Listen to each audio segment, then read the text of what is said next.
सातवें और अंतिम चरण में 8 राज्यों की 57 सीटों पर मतदान संपन्न। 904 उम्मीदवारों की किस्मत ईवीएम में कैद। 4 जून को होगी मतगणना।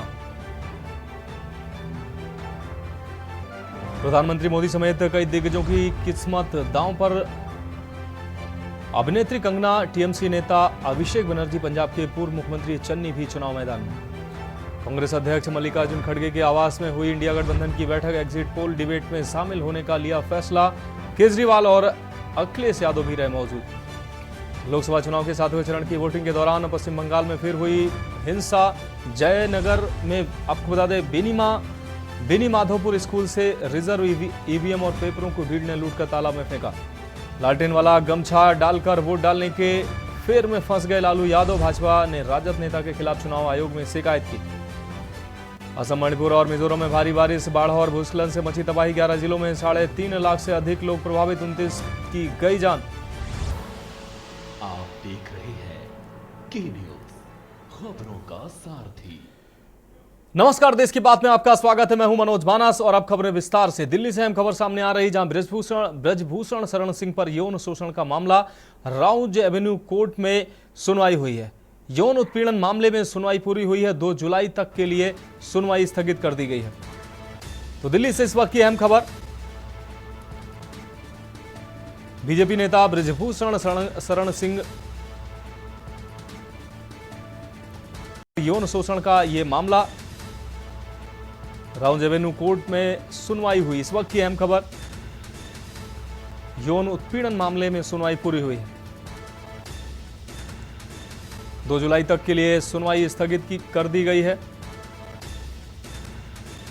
तो दिल्ली से अहम खबर, ब्रजभूषण शरण सिंह पर यौन शोषण का मामला, राउज एवेन्यू कोर्ट में हुई सुनवाई। इस वक्त की अहम खबर, यौन उत्पीड़न मामले में सुनवाई पूरी हुई है। 2 जुलाई तक के लिए सुनवाई स्थगित कर दी गई है। तो दिल्ली से अहम खबर, ब्रजभूषण शरण सिंह पर यौन शोषण का यह मामला, राउज एवेन्यू कोर्ट में आज सुनवाई हुई। यौन उत्पीड़न मामले में सुनवाई पूरी हुई है। आपको बता दें, 2 जुलाई तक के लिए सुनवाई अब स्थगित कर दी गई है।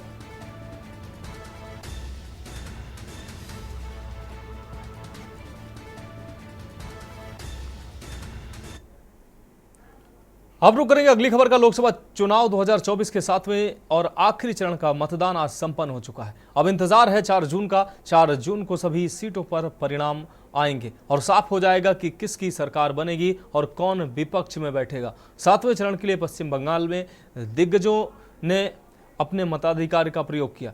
नेताजी सुभाष चंद्र बोस के परपोते चंद्र कुमार बोस ने अपनी पत्नी के साथ कोलकाता में वोट डाला। तृणमूल कांग्रेस के महासचिव अभिषेक बनर्जी ने कोलकाता के एक पोलिंग बूथ पर अपना वोट डाला। वहीं बीजेपी नेता मिथुन चक्रवर्ती ने कोलकाता में वोट डाला। टीएमसी सांसद और एक्ट्रेस नुसरत जहां ने नादिया में अपना मतदान किया।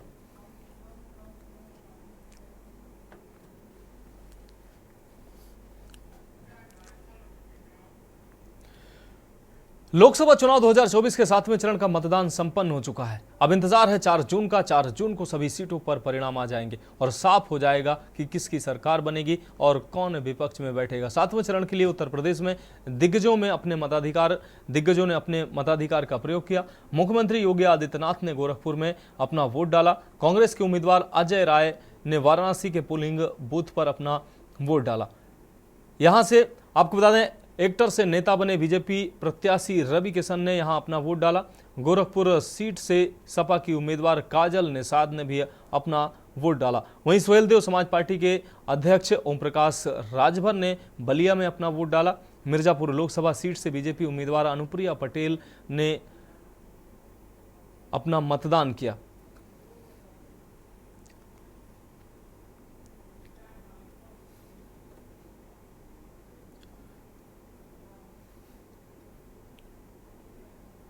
तो 2024 के लोकसभा चुनाव का 7वां चरण पूरा हुआ है। यूपी की 13 सीटों पर मतदान में दिग्गजों ने भी अपने मताधिकार का प्रयोग किया है। 7वें चरण में यूपी की 13 सीटों पर वोट डाले गए।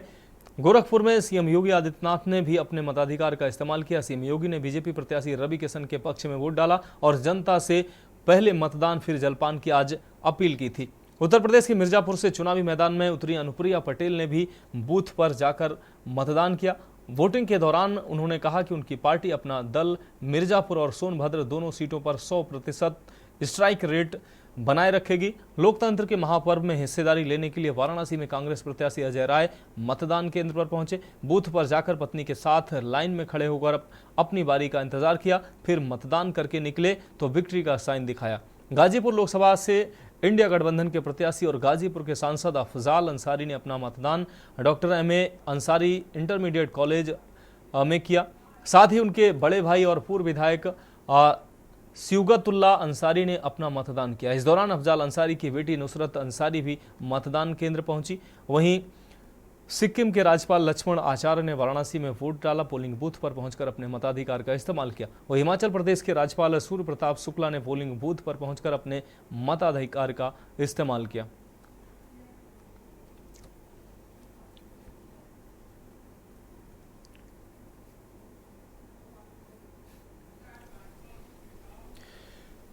अब बात करेंगे अगली खबर की। लोकतंत्र के महापर्व में 7वें चरण का यानी आखिरी दौर की वोटिंग बिहार में संपन्न हुई। वोट की चोट यहां पर भी देखने को मिली। 7वें और अंतिम चरण में बिहार में 8 सीटों पर वोट डाले गए। आखिरी चरण में राजधानी के 2 सीट पाटिलपुत्र, पटना साहिब के साथ साथ सीएम के क्षेत्र नालंदा समेत कराकट, बक्सर, आरा, जहानाबाद और सासाराम में मतदान हुआ। बिहार के सीएम नीतीश कुमार ने अपने मताधिकार का प्रयोग किया। मतदान उन्होंने अपने जन्म स्थान बख्तियारपुर पहुंचकर मतदान किया। बख्तियारपुर में मंजू सिन्हा प्रोजेक्ट बालिका उच्च विद्यालय बूथ संख्या पर उन्होंने मतदान किया।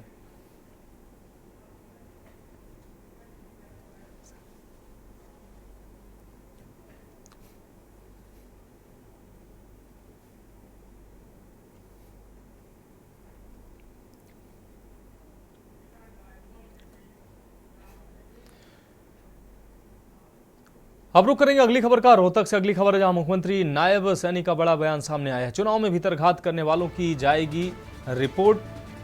सीएम ने बात कही, दिल्ली हाईकमान से की जाएगी रिपोर्ट। सरकार को हल्के में ना लें अधिकारी। चुनाव में कांग्रेस ने अपनाए सभी हथकंडे। तो सीएम नायब सैनी ने यह बात कही, हरियाणा में 11 कमल खिलेंगे, बहुमत में हरियाणा सरकार है, ये भी बात उन्होंने कही। भूपेंद्र हुड्डा लोगों को गुमराह ना करें। तो मुख्यमंत्री नायब सैनी ने ये आरोप लगाए। मुख्यमंत्री ने केजरीवाल पर भी निशाना साधा। उन्होंने कहा कि भ्रष्टाचार से ध्यान हटाकर विकास पर ध्यान दें। हरियाणा, आपको बता दें, हरियाणा से मांग से भी ज्यादा दिल्ली को पानी हरियाणा दे रहा है। तो ये सीएम ने बात कही। मुख्यमंत्री नायब सैनी के द्वारा ये बातें कही गई।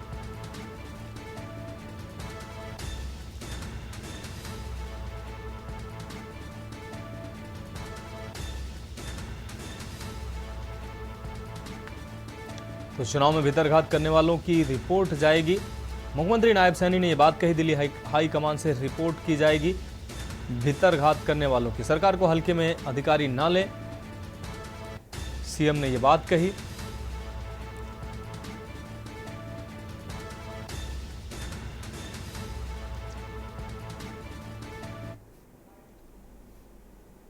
अधिकारियों को मैंने पहले भी सचेत किया था और इस बात को वो लाइट न लें। मैं ये फिर आज कह रहा हूँ, हमने अधिकारियों को ये स्पष्ट रूप से जब से जिम्मेवारी मिली है कि अपने व्यवहार में वो जरूर तब्दीली करें। हम मिलकर के प्रदेश का विकास करने की हमने सोची है। कोई भी व्यक्ति अगर उस विकास के अंदर बाधा बनने की कोशिश करेगा तो उसके खिलाफ उसी अनुसार कार्रवाई हो जाएगी। देखिए, ये जानकारी हम सभी से एकत्र कर रहे हैं।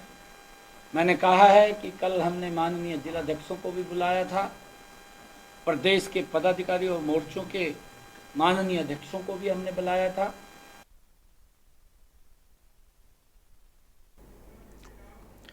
अब रुक करेंगे अगली खबर का। गुरदासपुर के टैगोर मेमोरियल स्कूल के बूथ नंबर 105 और 106 पर आम आदमी पार्टी और कांग्रेस के नेता के बीच आज झड़प देखने को मिली चुनाव के दौरान। आपको बता दें, बाहरी लोगों को पोलिंग बूथ से बाहर करने के लिए आगे आए। इस बीच स्थानीय विधायक वीरेंद्र मीत सिंह पहाड़ा और आम आदमी पार्टी के पंजाब हेल्थ सिस्टम कॉर्पोरेशन के चेयरमैन रमन वहल भी मौके पर आ गए। इस मौके पर आम आदमी पार्टी नेता नीरज सलरोत्रा और विक्रमजीत सिंह सोढ़ी भी पुलिस अधिकारियों के खिलाफ बोलते नजर आए। हालांकि SP Balinder Singh, DSP Sukhpal Singh, inspector Rajkumar Sharma और एसएचओ सिटी आपको बता दें संदीप सिंह ने मामले को शांत करा दिया। डीएसपी सुखपाल सिंह ने बताया कि टैगोर मेमोरियल स्कूल गोपाल नगर में कांग्रेस महिला पार्षद के बेटे नकुल महाजन पर मतदान के दौरान बाहरी लोगों के आने का आरोप लगाया गया था, जिसके बाद कांग्रेस और आम आदमी पार्टी के कार्यकर्ताओं के बीच मामूली बहस हो गई थी। हालांकि दोनों नेताओं रमन वहल और बरिंदर मीत पहाड़ा के बीच बातचीत हुई और मामला सुलझ गया।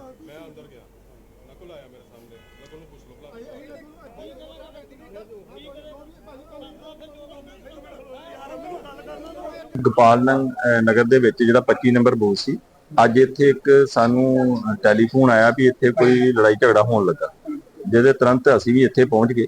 ਤਾਂ ਇਹਨਾਂ ਦਾ ਐਲੀਗੇਸ਼ਨ ਸੀ ਕੁਝ ਆਮ ਆਦਮੀ ਪਾਰਟੀਆਂ ਦਾ ਵੀ ਉਹਨਾਂ ਦੇ ਇੱਕ ਐਮਸੀ ਜਿਹੜਾ ਅੰਦਰ ਉਹ ਗਲਤ ਬੈਠਾ। ਜਦੋਂ ਅਸੀਂ ਉਹਨੂੰ ਮੈਂ ਵੈਰੀਫਾਈ ਕੀਤਾ ਤੇ ਉਹਦੇ ਪਾਸ ਇੱਕ ਪੋਲਿੰਗ ਏਜੰਟ ਦਾ ਪਾਸ ਹੈਗਾ ਸੀ। ਇਸਨੂੰ ਦੱਸਤਾ ਵੀ ਕੋਈ ਪੋਲਿੰਗ ਏਜੰਟ ਦਾ ਹੈ। ਜਿਹੜੇ ਦੂਜੇ ਪਾਸੇ ਆਬਜੈਕਸ਼ਨ ਲਾਉਂਦੇ ਸੀ ਵੀ ਇੱਥੇ ਜਾਲੀ ਵੋਟਾਂ ਪੈ ਗਈਆਂ। ਜਦੋਂ ਅਸੀਂ ਪ੍ਰੈਜ਼ਾਈਡਿੰਗ ਅਫਸਰ ਦੇ ਥਰੂ ਵੈਰੀਫਾਈ ਕੀਤਾ ਤੇ ਕੋਈ ਜਾਲੀ ਵੋਟ ਨਹੀਂ ਸੀ ਪਈ, ਬਲਕਿ ਇਹਨਾਂ ਨੂੰ ਭੁਲੇਖਾ ਲੱਗ ਗਿਆ ਤੇ ਪ੍ਰੈਜ਼ਾਈਡਿੰਗ ਅਫਸਰ ਨੇ ਕਿਹਾ ਵੀ ਜਿਹੜਾ ਆਦਮੀ ਆਇਆ ਉਹ ਆਪਣੀ ਵੋਟ ਪਾ ਸਕਦਾ ਹੈ। ਮੇਰੀ ਇਹਨਾਂ ਦੋਨਾਂ ਹੀ ਸੀਨੀਅਰ ਨੇਤਾ ਜਿਹੜੇ ਹੈਗੇ ਨੇ, ਲੀਡਰ ਹੈ, ਇਹਨਾਂ ਨੂੰ ਦੋਨਾਂ ਨੂੰ ਬੇਨਤੀ ਆਪਣੇ ਗੁੱਸੇ ਤੇ ਔਰ ਕੰਟਰੋਲ ਕਰੋ, ਔਰ ਜਿਹੜੇ ਨਾਲ ਆਏ ਮੈਂਬਰ ਉਹਨਾਂ ਨੂੰ ਵੀ ਬੇਨਤੀ ਆ ਵੀ ਆਪਣੇ ਘੱਟੋ ਘੱਟ ਆਪਣੀ ਬੋਲੀ ਤੇ ਜ਼ਰੂਰ ਕੰट्रोल कर। अब रुक करेंगे अगली खबर का। लोकसभा चुनाव के आखिरी चरण में वोट की चोट आज संपन्न हुई। देश के 8 राज्यों में दिग्गज चेहरों ने मतदान किया। घरों से ये सभी लोग निकले और इन्होंने मतदान किया। पंजाब सीएम भगवंत मान ने 7वें चरण में अपने मताधिकार का इस्तेमाल किया। पंजाब सीएम ने परिवार के साथ ड्रीमलैंड कॉलोनी के बूथ पर जाकर मतदान किया। आप सांसद राघव चड्ढा ने भी लोकसभा चुनाव के 7वें चरण में पंजाब के आनंदपुर साहिब निर्वाचन क्षेत्र में अपना मतदान किया। पंजाब में शिरोमणि अकाली दल के अध्यक्ष सुखबीर सिंह बादल ने अपने परिवार के साथ आज मतदान स्थल पर पहुंचकर मतदान किया। वहीं सांसद हरभजन सिंह ने शनिवार को पंजाब की 13 लोकसभा सीटों पर वोटिंग शुरू होने के दौरान जालंधर के पोलिंग बूथ पर पहुंचकर अपना वोट डाला। हिमाचल प्रदेश की हमीरपुर सीट से उम्मीदवार अनुराग ठाकुर ने सिरमौर जिले में अपने परिवार के साथ पोलिंग बूथ पर पहुंचकर वोट डाला। वहीं मंडी लोकसभा सीट से भाजपा उम्मीदवार कंगना रनौत ने भी मतदान किया। कांग्रेस ने इस सीट से विक्रमादित्य सिंह को मैदान में उतारा है।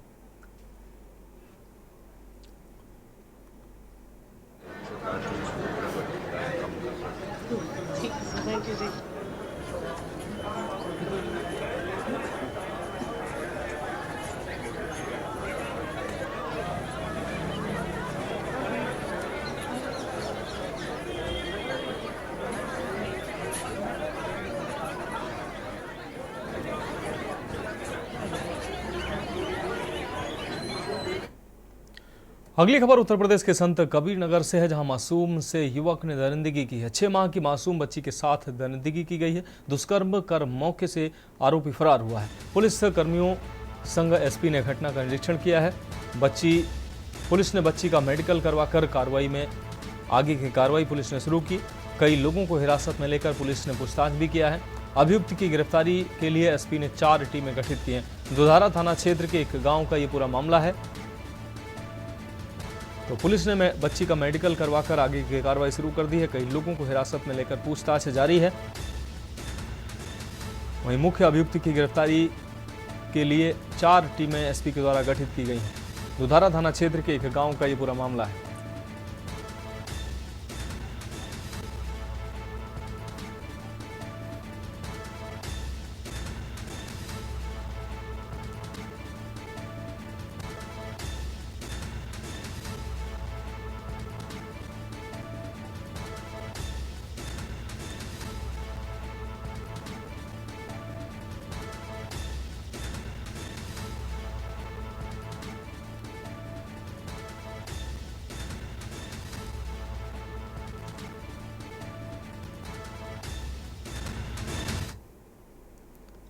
अब बढ़ेंगे अगली खबर की ओर। बरेली में भीषण गर्मी का प्रकोप जारी है। गर्मी में सड़क पर खड़ी कार में आग की घटना सामने आई। कुछ ही देर में आग ने विकराल रूप धारण कर लिया। बारादरी थाना क्षेत्र के और डोहरा रोड का है पूरा मामला।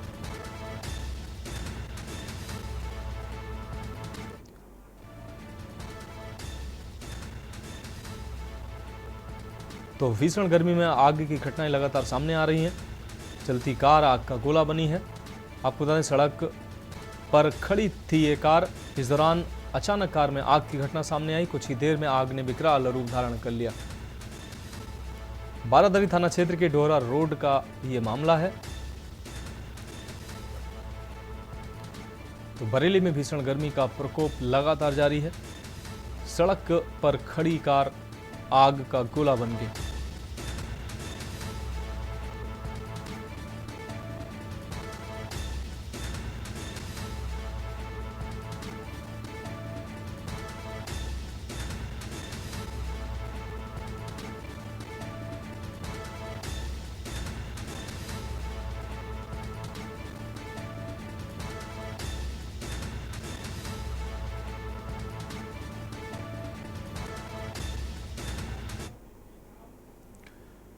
अब रुक करेंगे अगली खबर का सोनभद्र से। अगली खबर है जहां हीट वेव से ट्रक चालक की मौत हुई है। लू लगने से चालक की बिगड़ी हालत। सीएससी कर्मा में कराया गया था भर्ती। इलाज के दौरान चालक ने दम तोड़ा है। कर्मा थाना क्षेत्र के बहेरा गांव की ये पूरी घटना है। तो भीषण गर्मी में ट्रक चालक की मौत हुई है। सीएससी कर्मा में उसको भर्ती कराया गया था, जहां इलाज के दौरान चालक ने दम तोड़ा है। कर्मा थाना क्षेत्र के बहेरा गांव की ये पूरी घटना है।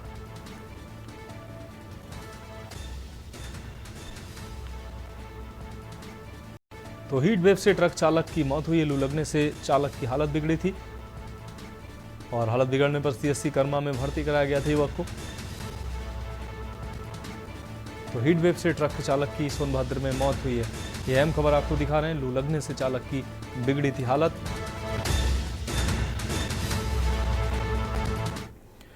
अब बढ़ेंगे अगली खबर की ओर। कानपुर से अगली खबर, जहां तमंचे के बल पर किशोरी से गैंग रेप किया गया है। जू घुमाने के बहाने ले गए थे पड़ोसी दंपत्ति। दंपत्ति पर आरोपियों को सौंपने का आरोप लगा है। 6 से ज्यादा आरोपियों ने किया गैंग रेप। कल्याणपुर थाना क्षेत्र की है ये घटना। तो 6 से ज्यादा आरोपियों ने गैंग रेप की घटना को अंजाम दिया। इस वक्त की अहम खबर, कल्याणपुर थाना क्षेत्र की है पूरी घटना। तमंचे के बल पर किशोरी से गैंग रेप किया गया है। जू घुमाने के बहाने ले गए थे पड़ोसी दंपत्ति। दंपत्ति पर आरोपियों को सौंपने का आरोप लगा है। तो तमंचे के बल पर किशोरी से गैंग रेप की घटना को अंजाम दिया गया है।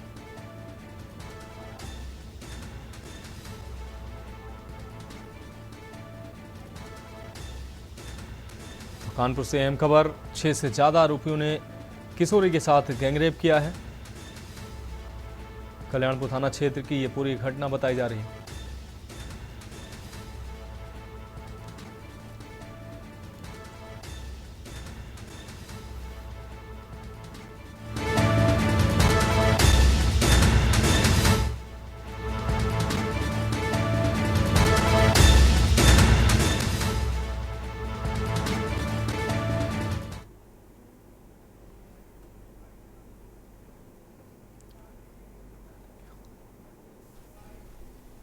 मामला ये हो गया सर, हमारे लड़की को ये 2 साल लड़का रहते वहाँ 2 साल लड़का लेके गलत काम किया है सर। अच्छा, ये पूछ रहे हैं आपसे, आपने था। अब रुक करेंगे अगली खबर का पीलीभीत से। अगली खबर, जहां नहर में मिला है टाइगर का शव मिलने से वन विभाग में हड़कंप मच गया है। वन विभाग की टीम ने कब्जे में लिया है शव। अमरिया के करगैना नहर का है पूरा मामला।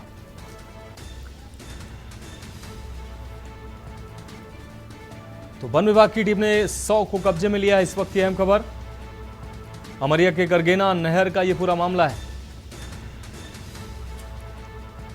पीलीभीत से अहम खबर, नहर में मिला टाइगर का शव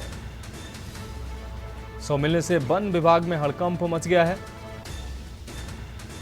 वन विभाग की टीम ने कब्जे में लिया है शव। अमरिया के करगैना नहर का यह पूरा मामला है। पीलीभीत से अहम खबर, नहर में मिला है टाइगर का शव मिलने से वन विभाग में हड़कंप मच गया। वन विभाग की टीम ने कब्जे में लिया है शव।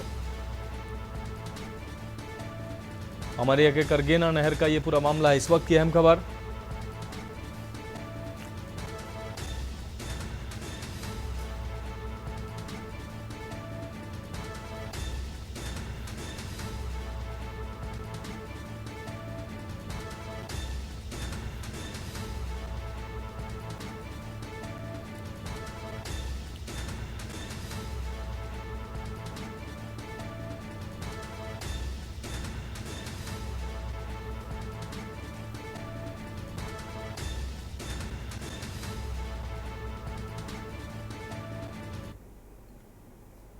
आगे कहा सड़ा गला सब मिला है, क्या है पूरा मामला और ये कहाँ की घटना है?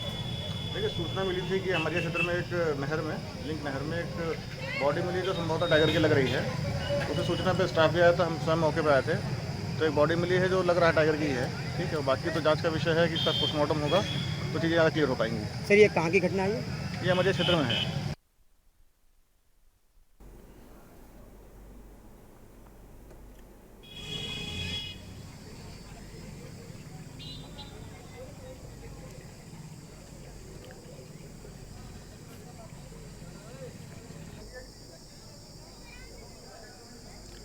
तो पीलीभीत से अहम खबर। नहर में मिला टाइगर का सौ मिलने से वन विभाग में हड़कंप मच गया। इस वक्त की अहम खबर। नहर में टाइगर का 100 मिलने से वन विभाग में हड़कंप मच गया। तो पीलीभीत से अहम खबर आपको दिखा रहे हैं। नहर में टाइगर का 100 मिलने से हड़कंप मच गया। अगली खबर हमीरपुर से, जहां के न्यूज की खबर का बड़ा असर देखने को मिला है। जिला अस्पताल के खराब एसी और कूलर का मामला के न्यूज ने खबर प्रमुखता से चलाई थी, जिसके बाद सीएमएस डॉक्टर एसपी गुप्ता ने इसका संज्ञान लिया। खराब एसी व कूलरों को कराया गया सही। खराब एसी कूलरों से मरीज परेशान थे। मामला हमीरपुर जिला अस्पताल का है, जहां भर्ती वार्ड और बर्न वार्ड में एसी और कूलर खराब पड़े थे। मरीजों को काफी दिक्कतें हो रही थी। भीषण गर्मी जिस तरीके से लोगों को बेहाल कर रही है, ऐसे में अस्पताल प्रशासन की ये लापरवाही थी कि खराब एसी और कूलर सिर्फ नमूना बने दिखाई दे रहे थे और मरीज परेशान नजर आ रहे थे। इसके बाद के न्यूज ने प्रमुखता से इस खबर को चलाया और इस खबर का बड़ा असर देखने को मिला है। खराब पड़े एसी और कूलरों को सही कराया गया।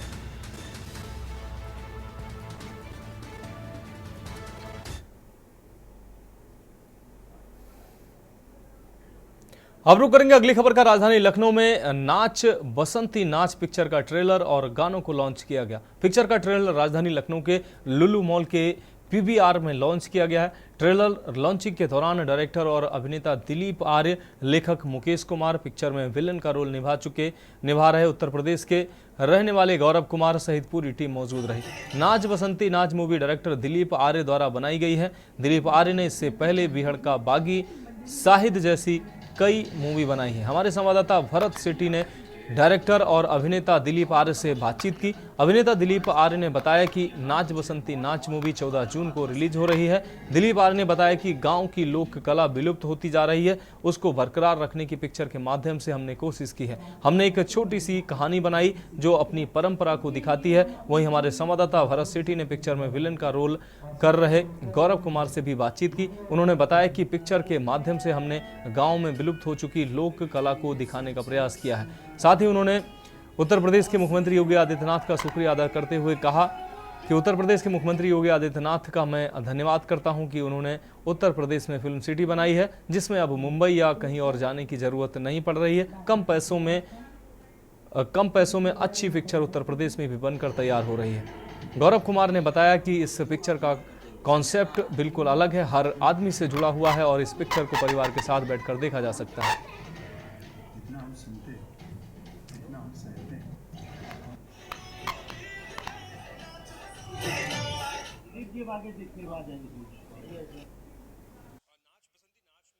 विलन का रोल किया है वो गौरव है। बेसिकली ये उत्तर प्रदेश से ही बिलोंग करते हैं और हमारे साथ इस समय मौजूद है बात करने के लिए। सर, पहले तो बहुत बहुत शुभकामनाएं आपको कि आपको मूवी का ट्रेलर लॉन्च हुआ है, और क्या इस मूवी के माध्यम से संदेश देना चाह रहे लोगों को? जी सर, बहुत बहुत धन्यवाद। आपका प्यार और आपका सता हमेशा आपने हमारे चैनल को, हमारे फिल्मों को बढ़ाया है, इसके लिए दिल से धन्यवाद देना चाहूँगा।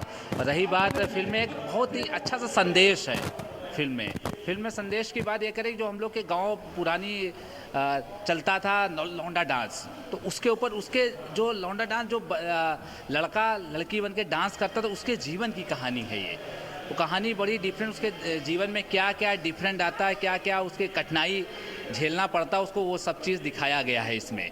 तो बहुत ही ज़्यादा इमोशनल है, कॉमेडी भी है साथ साथ, और एक्शन भी है, तो बड़ा मज़ा आएगा। फुल पैकेज, फुल धमाल मूवी है। और 14 जून को हमारी फिल्म ऑल इंडिया रिलीज हो रही है PVR में। बेसिकली अगर शूटिंग की बात करें, इस मूवी की शूटिंग कहाँ कहाँ हुई है और एक्टर्स जो थे वो कहाँ बेसिकली क्या बाहर के थे कि उत्तर प्रदेश के अपने? उत्तर प्रदेश के सबसे ज़्यादा थे। और सबसे ज़्यादा बात माननीय योगी आदित्यनाथ जी का मैं दिल से शुक्रिया करूँगा कि जो यहाँ सब्सिडी और फिल्म सिटी बन रही है, उसके चक्कर में यहाँ पे बहुत बड़ी बड़ी फिल्में का शूट हो रहा है और उत्तर प्रदेश के कलाकारों को बड़ा मौका मिला जा रहा है। तो उसमें मुंबई के तो हैं ही कलाकार, यूपी के भी बहुत से कलाकार हैं इसमें, जैसे दिलीप आर्या जी हैं जो इसमें बसंती का रोल कर रहे हैं। अब वो जय विजय शशांक जी हैं जो कि इसमें वो भी विलन, वो शहर के विलन बने, हम गांव के विलन बने, तो उन्होंने भी बहुत अच्छा रोल किया है। रिया है वो भी यूपी से ही है। और हमारे अनिल रस्तोगी जी जो हमारे पिताजी का रोल किया आश्रम में, उनको देखा होगा मंत्री जी का, तो उनके साथ भी बड़ा अच्छा लगा, बड़ा मज़ा है। कोई एक्सपीरियंस लोगों के साथ काम कर बड़ा मज़ा आता है, बहुत आनंद आता है उनके साथ काम। आपने तमाम उत्तर प्रदेश में बनी फिल्मों में काम किया है और इस फिल्म में उन फिल्म से क्या अलग है सर? इस फिल्म का सबसे बड़ा कॉन्सेप्ट बड़ा दमदार है और इमोशनल के साथ हर चीज़, पूरी कहानी आज किसी को आम आदमी की कहानी है। अगर कोई देखेगा तो कहेगा कि ये तो मैं हूँ, ये तो मेरे ऊपर मेरी ज़िंदगी चल रही है। तो इस बिल्कुल डिफरेंट कहानी है और गुजारिश है सभी दर्शकों से कि 14 जून को सिनेमा हॉल पर ज़रूर जाएँ फिल्म को देखने। बिल्कुल, 14 जून को ये इस मूवी है वो सिनेमा हॉल में लगेगी और इस मूवी को देखकर लोगों को जिस तरह से इनका जो एक्टर है उनका कहना है कि कुछ नया संदेश देखने को मिलेगा। जो पुरानी चीज़ें जो हम लोग भूल रहे हैं वो हम लोगों के सामने इस मूवी के देखने के बाद जरूर सामने आएंगी।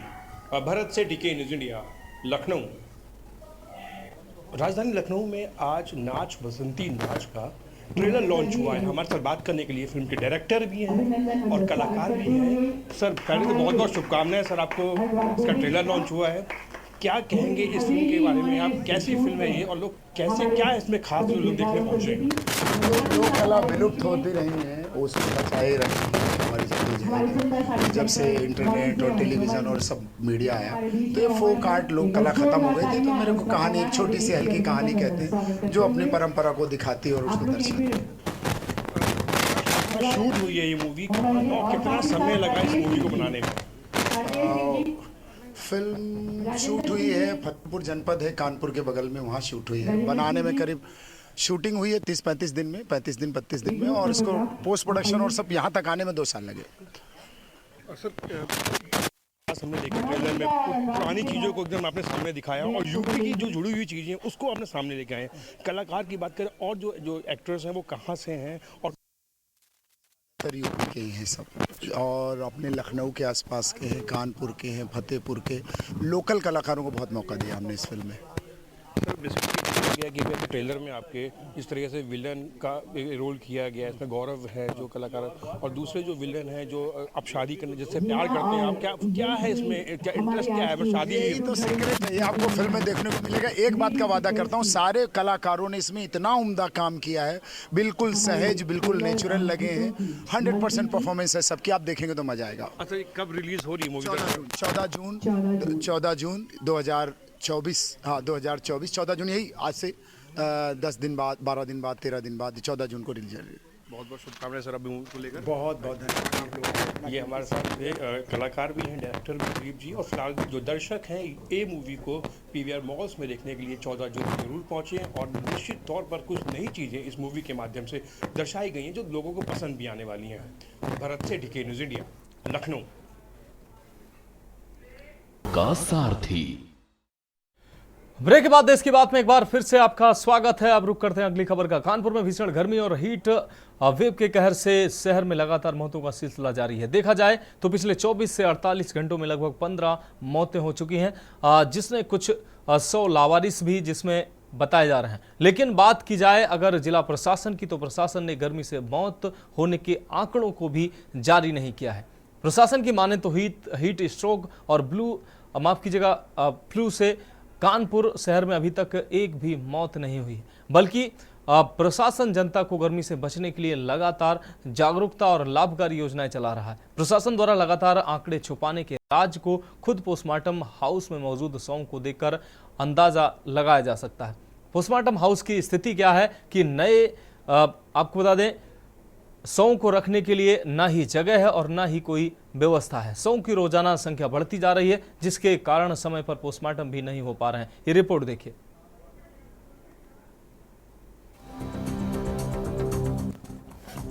डेली 10-12 डेली लाशें आ रही।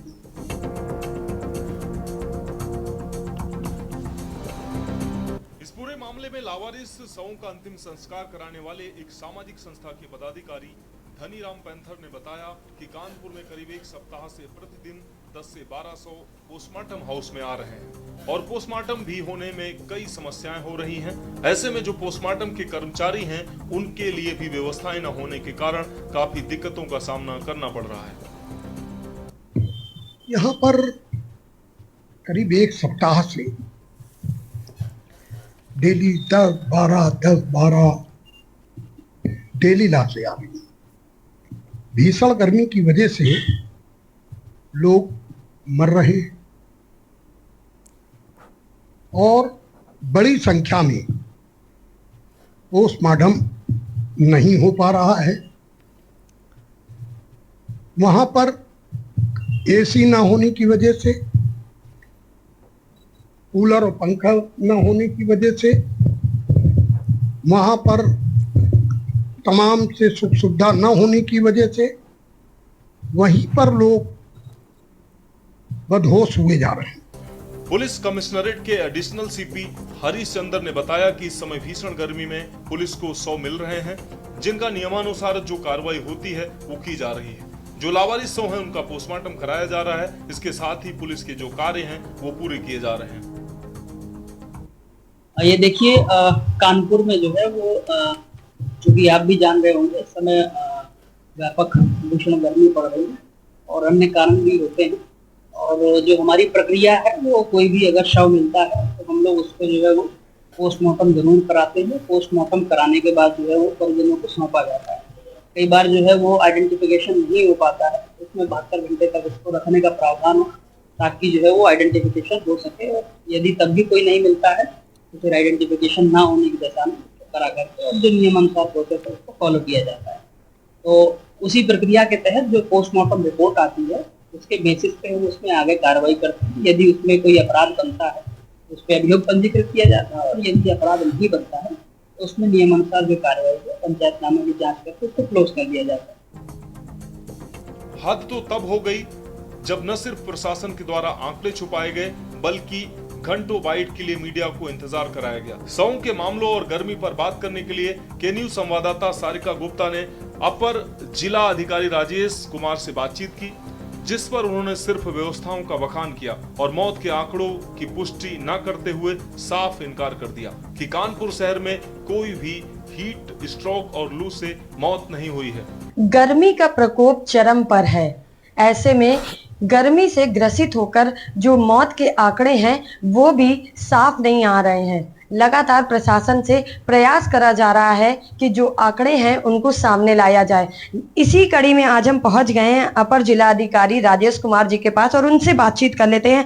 सर, जिस तरीके से कहा जा रहा है कि बहुत से लोगों की डेथ हो चुकी है, पोस्टमार्टम हाउस भी पूरी तरीके से फुल है, तो ऐसे में क्या आंकड़े हैं जो गर्मी से मौत के आपके पास हैं? देखिए, ये बात सही है कि गर्मियों में जो है बीमारियों का दर बढ़ जाता है, संक्रमण का दर बढ़ जाता है। तो जो भी मौतें हो रही हैं अखबारों के माध्यम से भी, अब हमारी जो मशीनरी है अपनी, चाहे मेडिकल विभाग हो या हमारी तहसील के अधिकारी हों, सभी के निरंतर हम लोग टच में रहते हैं और जो भी प्रकरण हमारे संज्ञान में आते हैं कि कहीं हीट स्ट्रोक या इसकी कोई सूचना मिलती है कि इसकी वजह से हुई है, हम लोग उसको तस्दीक कराते हैं, उनसे रिपोर्ट लेते हैं और इंश्योर कराते हैं कि अगर ऐसी कोई डेथ हुई है तो उनको जो भी हम मुआजिब मदद कर सकते हैं वो करेंगे। अभी तक जो हम लोगों के पास जो इन्फॉर्मेशन आती रही है उस सभी को हम लोगों ने तस्दीक कराया है। मेडिकल विभाग की रिपोर्ट के अनुसार अभी हमारे यहाँ इस जनपद में हीट स्ट्रोक से कोई डेथ संज्ञान में नहीं आई है। जो भी लाशें मिल रही हैं या लोग मर रहे हैं उनके पीएम हो रहे हैं बाकायदे, और उस पर भी हम लोग जो है उनसे रिपोर्ट ले रहे हैं, पूछ रहे हैं। उसमें जो भी अभी रैंडम कल हम लोगों ने कई पीएम के उस पर पूछा था जो कारण था मृत्यु का, उसमें कहीं पे जो है लंग डिजीज है, तो कहीं पर जो है इंजरी है, इस तरह का अलग अलग कारण थे। तो उनके लिए बाकायदे सभी मेडिकल जो कॉलेज हैं और हॉस्पिटल्स हैं उनका पोर्टल भी है, ईटी स्ट्रोक से जहाँ भी कोई डेथ होगी तो उसको अपडेट करते हैं और वो हमारे भी संज्ञान में आएगा और उस पर हम अपेक्षित कार्रवाई करते हैं। देखिए, इसके लिए इंतजाम है, इसकी व्यवस्था है, लेकिन यदि आवश्यकता पड़ती है कि और जगह हो तो वहाँ पे 2 रैन बसेरे हैं। मैंने मार्शल इंचार्ज से कह दिया है कि 1 रैन बसेरे का इस्तेमाल किया जा सकता है, इसकी व्यवस्था की जा रही है। डॉक्टर कल एक बीमार हो गए थे, डॉक्टरों के लिए क्या मतलब वहाँ पे जो डॉक्टर्स और जो कर्मी लगे हुए हैं उनसे ज़्यादा लगा दिए गए हैं, 3 डॉक्टर्स और लगा दिए गए हैं, साथ ही फार्मासिस्ट एवं अन्य स्टाफ भी लगा दिया गया है और वहाँ पे कूलर की व्यवस्था भी हम करा रहे हैं। तो गर्मी से बचने के लिए सबसे बड़ी चीज़ है कि पब्लिक छोटे छोटे उपाय अपनाकर गर्मी से बच सकती है, जिसमें कि सदैव तरल पदार्थ, पानी या छाछ या इलेक्ट्रोलाइट ORS सोल्यूशन पीते रहें। धूप में निकलें तो कपड़े पूर्ण रूप से अपने शरीर को ढककर निकलें, सूती और ढीले ढाले वस्त्र पहने। भीषण गर्मी के प्रकोप से अब कानपुर शहर में लोग काल के गाल में समा रहे हैं। लगातार मौत के आंकड़े बढ़ते जा रहे हैं, लेकिन कानपुर प्रशासन इन आंकड़ों को छुपाने में लगा हुआ है। जहां एक तरफ सामाजिक संस्था के लोगों का यह दावा है कि रोजाना पोस्टमार्टम हाउस में 10 से 12 शवों को लाया जा रहा है। ऐसे में कानपुर प्रशासन के जिम्मेदार अधिकारियों ने इन शवों को नकारते हुए कहा है कि कानपुर शहर में अभी तक हीट स्ट्रोक और लू से किसी की भी मौत नहीं हुई है, जबकि पोस्टमार्टम हाउस का नजारा देखकर आप खुद चौंक जाएंगे, क्योंकि पोस्टमार्टम हाउस में शवों को रखने के लिए ना तो जगह है और ना ही कोई व्यवस्था। ऐसे में लगातार कानपुर प्रशासन के ऊपर यह सवाल उठाया जा रहा है कि भीषण गर्मी से ग्रसित कानपुर जनता को कब राहत मिलेगी और किस तरीके की उनकी व्यवस्थाएं थी, और लगातार जिस तरीके से आंकड़ों को छुपाया जा रहा है उससे कानपुर प्रशासन की क्या मंशा है। कानपुर से के न्यूज के लिए सारिका गुप्ता की रिपोर्ट। अब रुक करेंगे अगली खबर का। देश भर में लगातार पड़ रही गर्मी ने लोगों का जीना दुश्वार कर रखा है।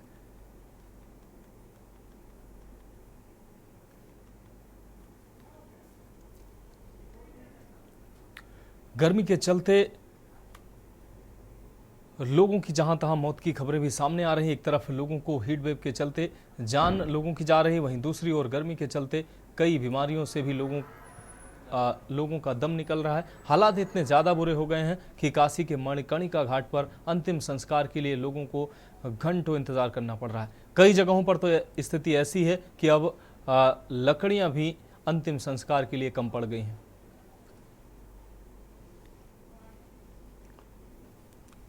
नगरी काशी बाबा के त्रिशूल पर बसी मानी जाती है और कहते हैं कि काशी में कण कण में शंकर बसते हैं। काशी भी भगवान भोलेनाथ के मन में बसती है। काशी गंगा के तट पर बसी हुई सबसे पुरानी नगरियों में से एक है, लेकिन काशी के घाटों में सबसे खास घाट मणिकर्णिका घाट पर आज हम पहुंचे हुए हैं। ये वो घाट है जहां 24 घंटे चिताएं जलती रहती है, क्योंकि इस घाट की मान्यता है कि यहाँ पर मरने वाला शख्स सीधे मोक्ष प्राप्त करता है। खुद भगवान शिव मृत व्यक्ति के कान में तारक मंत्र देकर उसे मोक्ष प्रदान करते हैं। इसलिए यहाँ मृत्यु को शोक नहीं बल्कि उत्सव की तरह मनाया जाता है। तस्वीरें हम आपको दिखाएंगे। अब देखिए ये मणिकर्णिका घाट की तस्वीरें हैं जहाँ 24 घंटे चिताएं जलती रहती हैं और गर्मी का मौसम है। ऐसे वक्त में गर्मी से भी लोगों का हाल बेहाल है, लोगों की जान जा रही है और ऐसा कहा जा रहा है कि इस वक्त पर यहाँ पर लोग अंतिम संस्कार के लिए घंटों इंतजार कर रहे हैं। गर्मी के मौसम ने लोगों का जीना दुश्वार कर रखा है। हाल ऐसा हो गया है कि इस घाट पर लकड़ियों की कमी पड़ गई है।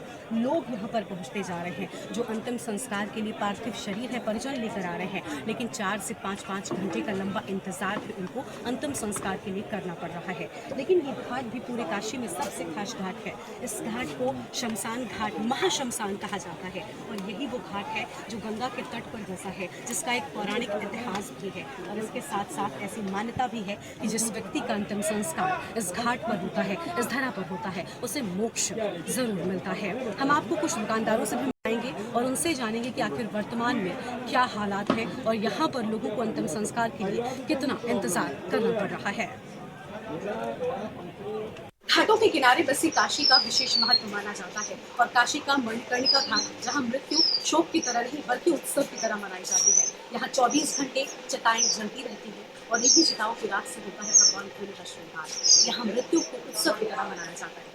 लेकिन वर्तमान में लगातार बढ़ रही मृत्यु को देखते हुए ऐसी जानकारी है कि यहाँ पर लकड़ियाँ कम बच रही है। भीषण गर्मी ने लोगों का जीना मुहाल कर रखा है।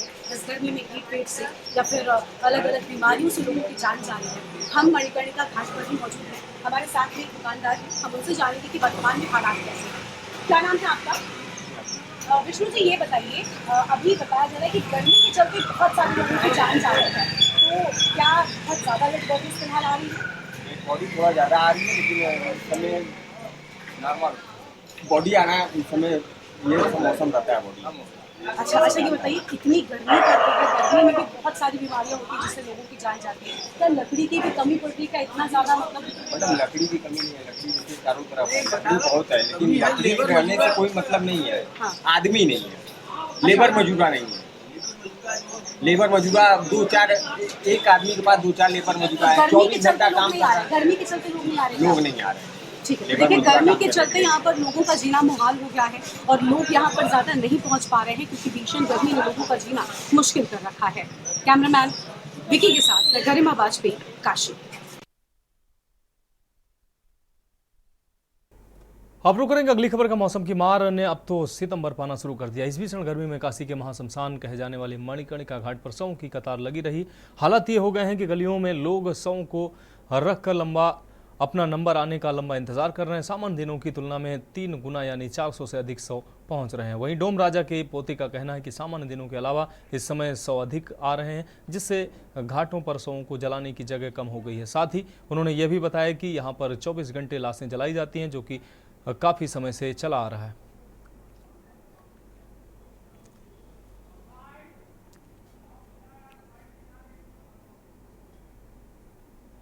टेम्परेचर चल रहा है इस समय 47-50 चल रहा है। इस वजह से मणिकर्णिका घाट पर डेड बॉडी बहुत ज़्यादा आ रही है। काफ़ी करीब में तो 1000 की संख्या में है और बॉडी ज़्यादा आने की वजह से जगह भी कम है और जिसकी वजह से जलाने में काफ़ी दिक्कतें हो रही हैं। और लकड़ी तो यहाँ पे है पर काम करने वाली सब। अच्छा, वो घर जा चुके हैं काम करने वाला?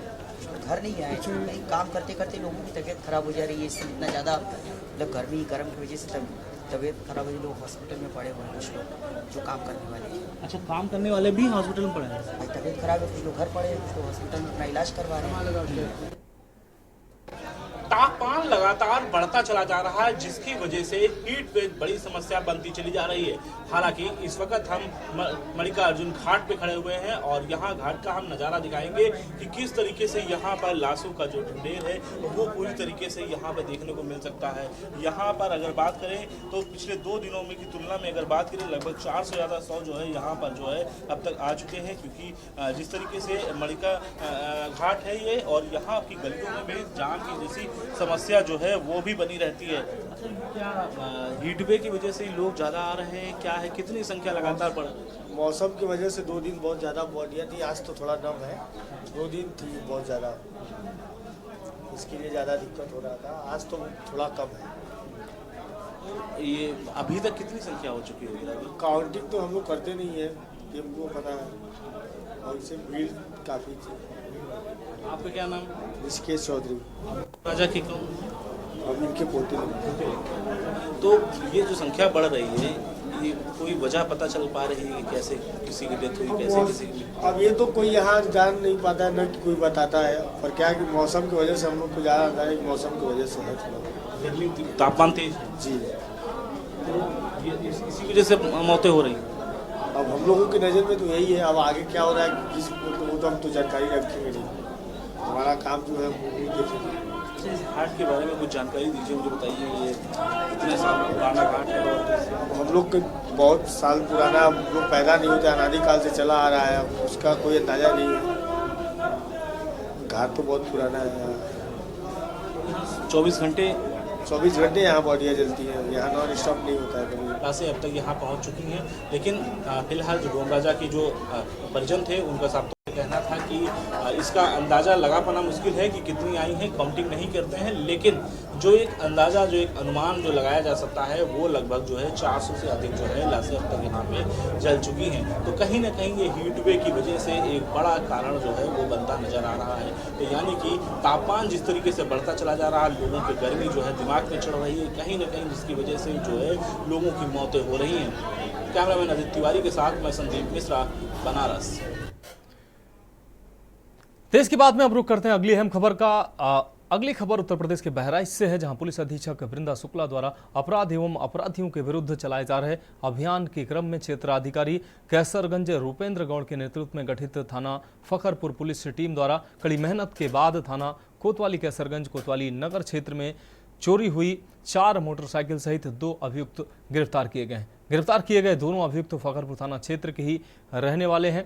लड्डू पुत्र नौसाद अली निवासी सराय काजी और दूसरा शाहरुख पुत्र जमील निवासी सराय जगना थाना फखरपुर के ही निवासी हैं। आपको बता दें कि थानाध्यक्ष करुणाकर पांडे के निर्देशन में उपनिरीक्षक राज नारायण त्रिपाठी, उपनिरीक्षक Shailendra Kumar Yadav, head constable Rajveer Singh, head constable Vikas Mishra के द्वारा कुंडासर से वजीरगंज मार्ग परसिंडी के पास वाहन चेकिंग के दौरान यह सफलता हाथ लगी है। आपको बता दें कि सीओ कैसरगंज रूपेंद्र गौड़ व थानाध्यक्ष फखरपुर करुणाकर पांडे के कुशल नेतृत्व में फखरपुर पुलिस अपराधियों, वाहन चोरों व असामाजिक तत्वों के लिए खौफ का पर्याय बनी हुई है और फखरपुर पुलिस द्वारा इस तरह की कार्रवाइयां लगातार की जा रही हैं।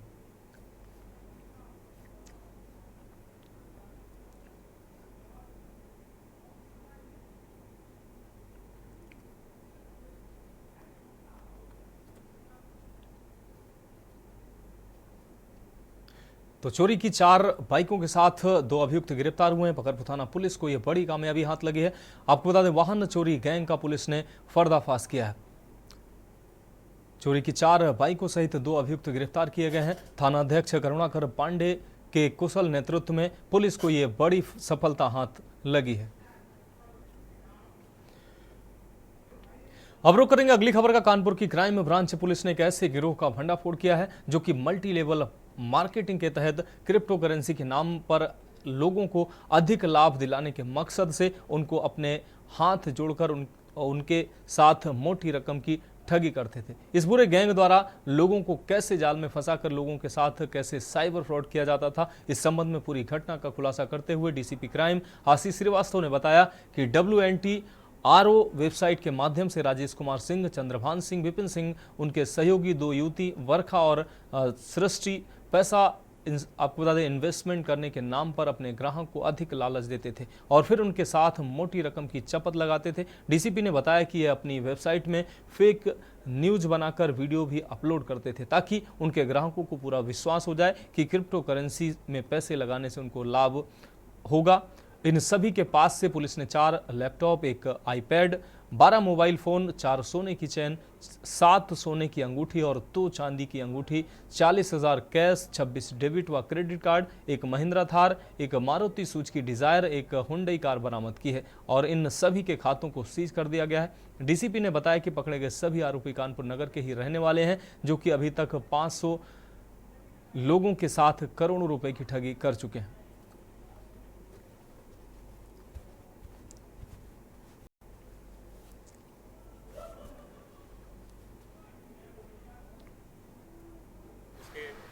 आज दिनांक 1 जून को क्राइम ब्रांच ने एडीसीपी क्राइम और एसीपी क्राइम के कुशल नेतृत्व में बहुत ही सराहनीय कार्य किया है, जिसके तहत एक सूचना प्राप्त होने पर इन्होंने एक ऐसे गैंग का भांडाफोड़ किया है जो क्रिप्टो करेंसी के नाम पर लोगों को ठग रहा था। क्रिप्टो करेंसी के नाम पर मल्टी लेवल मार्केटिंग स्कीम में पैसा लगवा करके उनके पैसे हड़पने का प्रयास कर रहा था। इसमें जो कार्रवाई शुरू हुई वो एक वादी ने जब हमारे क्राइम ब्रांच को अप्रोच किया तो एसीपी क्राइम ने इस पूरे मामले को अपने क्राइम ब्रांच अपनी साइबर क्राइम टीम के साथ में डेवलप किया। तो पता चला कि एक WNTRO यानी विंट्रो नाम से एक फेक क्रिप्टो करेंसी बनाई गई है, जिसके संबंध में एक फेक वेबसाइट डेवलप की गई है और कुछ फेक वीडियोस बनाए गए हैं, जिनके माध्यम से ये लोग अपने जो इन्वेस्टर्स हैं उनको लुभाते हैं। ये पूरी जो मल्टी लेवल मार्केटिंग है वो return of investment ROI scheme पे काम करती है।